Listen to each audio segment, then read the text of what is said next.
o jogo, passaram devagarinho. Agora sim, vamos lá.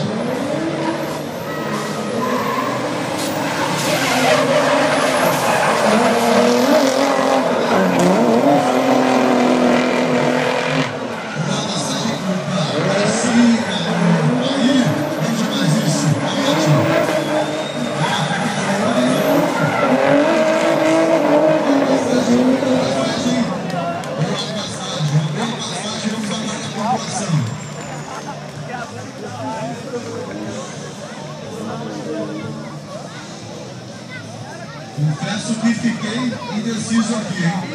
Vamos aguardar os juízes Cezinha e o Mike, que é o presidente da Associação Mundial de Drift, veio da Europa para ser juiz aqui pra gente, o Mike.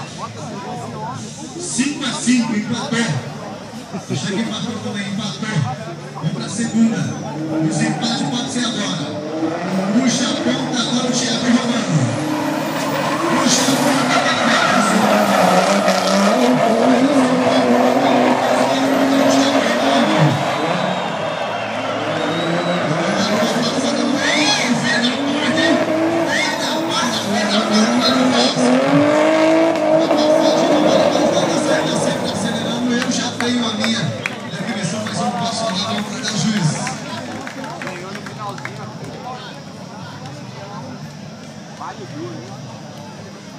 Vamos aguardar aí.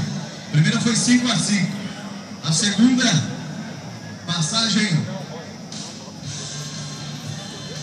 5-5 mais uma vez. Empatou. Os juízes acharam que empatou. Na dúvida, para não haver erro, vamos para mais um confronto do Thiago Romano e o Hélio Fox.